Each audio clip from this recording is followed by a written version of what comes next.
অনুষ্ঠিত।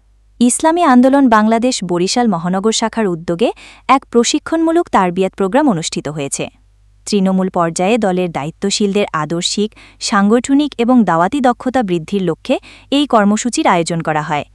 প্রধান অতিথি হিসেবে উপস্থিত ছিলেন ইসলামী আন্দোলন বাংলাদেশের সিনিয়র নায়েবে আমির মুফতি সৈয়দ মোহাম্মদ ফৈজুল করিম।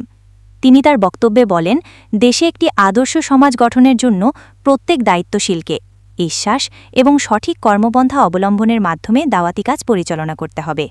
আমরা যদি নিজেদের আদর্শিকভাবে প্রস্তুত করতে পারি তবে সমাজ পরিবর্তন অনিবার্য। অনুষ্ঠানে বরিশাল মহানগর শাখার শীর্ষস্থানীয় নেতৃবৃন্দ সহ বিভিন্ন থানা এবং ওয়ার্ড পর্যায়ে দায়িত্বশীলগণ অংশগ্রহণ করেন। প্রশিক্ষণে কুরআন সুন্নাহভিত্তিক আদর্শ, সংগঠন পরিচালনা কৌশল এবং সাম্প্রতিক রাজনৈতিক ইসলামী আন্দোলনের করণীয় বিষয়ে বিস্তারিত আলোচনা হয়।